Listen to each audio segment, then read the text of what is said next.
Paciente masculino adulto medio con antecedente de lipidemia bronquial, exfumador con infecciones respiratorias de repetición.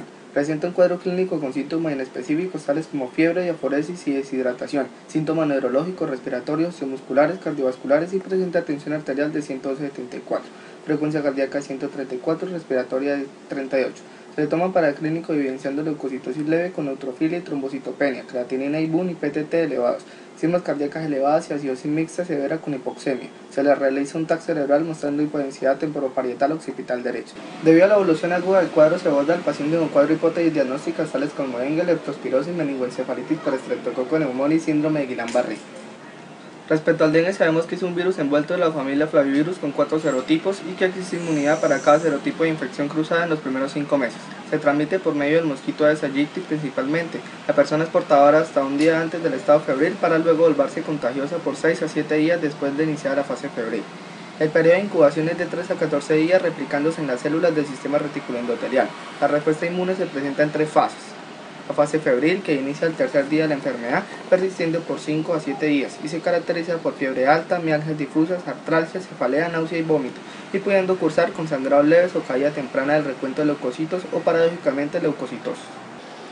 Una fase crítica iniciando con el periodo de efervescencia de la fase febril, donde puede o no disminuir los leucocitos y plaquetas, que precede al escape de plasma del espacio intravascular y pudiendo llegar a choque hipovolémico con hipoperfusión, daño de órgano blanco, acidosis metabólica, coagulación intravascular diseminada y hemorragia masiva, es considerado como dengue grave. Se considera por lo anterior de la clínica del paciente que este cursó con una fase crítica del dengue que lo lleva a descompensación aguda del estado general, con falla cardíaca aguda, choque de depresión del estado de conciencia y trombocitopenia, requiriendo manejo inmediato en UCI.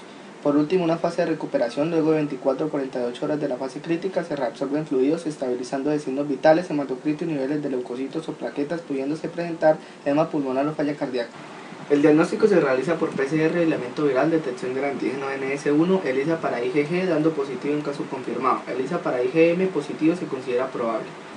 Según la clínica, se clasifican dengue sin signos de alarma con fiebre más síntomas inespecíficos. En dengue con signos de alarma con lo anterior más dolor abdominal, vómitos persistentes, hemorragia, hepatomegalia dolorosa mayor a 3 centímetros, somnolencia, irritabilidad, aumento del hematocrito, disminución de las plaquetas, caída brusca de la temperatura. El dengue grave compromete escape severo de plasma, shock, acumulación de fluidos y estrés respiratorio, hemorragias graves y daño severo de órgano con compromiso renal, cardíaco, hepático y sistema nervioso central.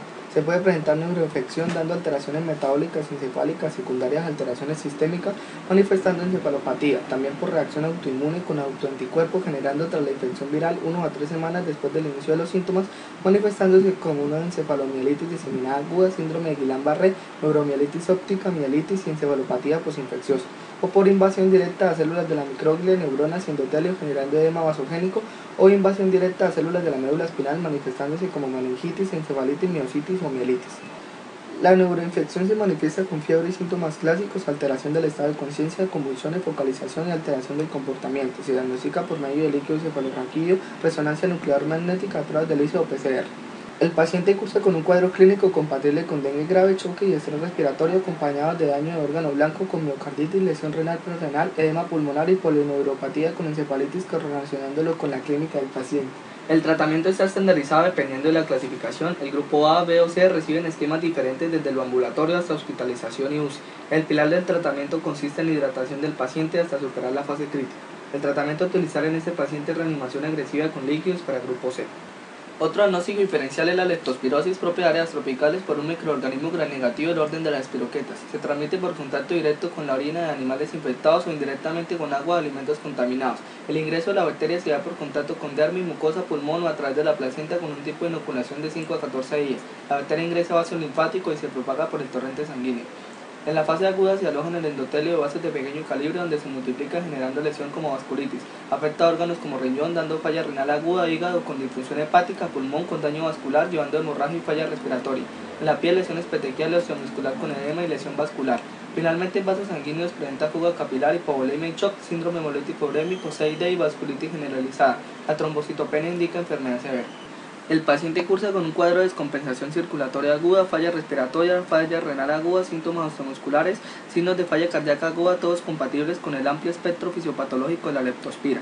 Puede presentar dos estadios clínicos, una fase temprana con signos y síntomas como fiebre, anorexia, rigidez muscular, cefalea, náuseas, diarrea, tos, rash, dolor muscular o fotofobia, y una fase severa o inmunológica retardada presentando hematoquexia o melena, ictericia, hemoptisis, estertores o sibilancia, arritmias cardíacas, falla cardíaca, colecistitis, hepatomegalia, CID y hemorragias. Según lo anterior, el paciente presenta un cuadro clínico compatible con la fase severa de la infección por leptospira.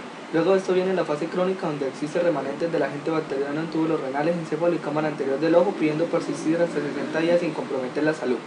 El tratamiento en la enfermedad severa es con penicilina sódica, en la enfermedad leve con amoxicilina, oxicilina, cefotaximia o ceftriaxona y para profilaxis doxiciclina. En este caso, el paciente debe recibir tratamiento empírico para el microorganismo. La meningoencefalitis por estreptococo neumonio es otro diagnóstico diferencial dada por este diplococo granegativo anaerobio facultativo que se encuentra en el aparato respiratorio superior y se transmite principalmente de persona a persona por gotas de aerosol provenientes de la boca. Puede dar cuadros clínicos localizados como sinusitis u otitis, cuadros invasores como sepsis grave, neumonía o meningitis, con factores predisponentes como trastornos de la inmunidad, resistencia beta-lactámico, malnutrición, síndrome nefrótico, trauma craneoencefálico y enfermedad pulmonar como el antecedente de asma que presenta el paciente. Factores de mal pronóstico son la edad avanzada, Glasgow menor de 8, neumonía asociada a enfermedades crónicas y demás, sea la infección de la vía aérea superior o en foco respiratorio. Posteriormente hace siembra hematógena, inflamación de meninges y cerebro con rápida multiplicación gracias a la insuficiente capacidad de la opsonización y fagocitosis del líquido cefalorraquídeo, digo de la cápsula externa del neumococo. La bacteria libera endotoxinas y componentes de la pared, estimulando la inflamación de la glía y endotelio, haciendo migración de neutrófilos hacia la pía madre y espacio ciudadanoideo. Además produce liberación de factor de necrosis tumoral, interleuquinas 1 y 6, lo cual altera la permeabilidad y todo esto produce edema expandiéndose a parénquima cerebral y exacerbándose con alteración del metabolismo cerebral. El diagnóstico se da por la clínica de exámenes de laboratorio. En cuanto a la clínica, el cuadro puede ser agudo, subagudo y crónico. El paciente estaría en falla aguda con hipotensión y falla multiorgánica fulminante presentando insuficiencia respiratoria. Además, la forma de presentación depende de la condición inmunológica y el tiempo de evolución, pudiéndose presentar signos y síntomas como hipertensión endocraniana, irritación meningia, neumonía, cefalea y algunos presentados por el paciente como fiebre alta, alteraciones de la conciencia, Glasgow disminuida, alteraciones psíquicas, confusión y demás. El cuadro clínico se puede complicar en pocas horas, llegando al déficit neurológico focal, pérdida de la audición, convulsiones, hemorragia espontánea, edema cerebral o hidrocefalia, y otras alteraciones presentadas por el paciente como Glasgow menor a 4, insuficiencia cardiorrespiratoria, shock séptico y estrés respiratorio, insuficiencia renal, además de una posible mielitis aguda. El examen de laboratorio consta de evaluación en el suero con hemocultivos, proteínas C reactivas y en algunos casos niveles de procalcitonina, y el estudio líquido cefalorraquídeo, el cual presentaría alteraciones en una meningitis de este tipo, proteínas mayores a 170, cociente de glucorraquia y glucemia menor a 0.4, leucocitos alrededor de 1000 de predominio polimorfonuclear y tinción de gram positivo. Para confirmar se realiza cultivo y antibiograma y PCR o pruebas como aglutinación con látiz o ELISA. El tratamiento para neumococo se da lo más rápido posible con vancomicina o cefotaxima, pudiendo adicionar rifampicina o dexametasona antes del inicio del antibiótico. Finalmente presentamos el síndrome de Guillain-Barré. Es una enfermedad posinfecciosa medida inmunológicamente debido a una reacción cruzada contra glicoproteínas de la mielina como la GM1 o GD1B de raíces nerviosas espinales, nervios periféricos sistémicos y nervios craneales, generando una respuesta inflamatoria que conlleva una desmielinización axonal irreversible, pudiendo ser desencadenado por cualquiera de las tres teorías infecciosas que ponemos a disposición. Las manifestaciones clínicas inician de 2 a 4 semanas posinfección gastrointestinal o principalmente respiratorias, como en el caso del paciente por su antecedente de múltiples afecciones respiratorias, con una mayor incidencia en el género femenino. La enfermedad se caracteriza por tener tres fases: aguda, de meseta y de recuperación. La fase aguda, con una duración de 12 semanas a 4 meses, se caracteriza por síntomas como disestesia en dedos y manos y pies, debilidad o parálisis en muslos proximales de miembros inferiores, como se describe en el examen físico del paciente, alteración de la propiocepción, percepción vibratoria y tacto, arreflexia, dolor pulsante principalmente en la espalda, hombro, muslo, nalgas, desencadenado por movimientos leves, paresia o plegia de pares craneales 3, 7, 9 y 12, disfunción del sistema nervioso simpático o parasimpático, una fase de meseta donde se estabiliza la enfermedad, no progresa ni mejora, seguida de una fase de recuperación donde se da la resolución de los síntomas con secuelas dependiendo de la intensidad de la fase aguda.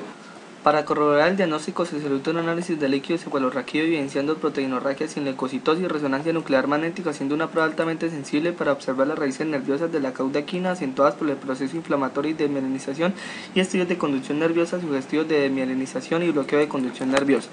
Compatible con la evolución clínica del paciente, esto se cita con un cuadro clínico añadido a la infección primaria con la que cursa el paciente. El cuadro de debilidad muscular con depresión respiratoria aguda y alteración de la conciencia suman al antecedente de múltiples infecciones respiratorias son altamente compatibles con esto. El tratamiento médico para esta entidad se basa en un grupo de intervenciones como la plasmaféresis, inmunomoduladores, antiinflamatorias no esteroideos o antidepresivos tricíclicos junto a terapia física, ocupacional y recreacional. Esta fue una presentación de estudiantes de Patología Infecciosa 2 de la Universidad Industrial de Santander.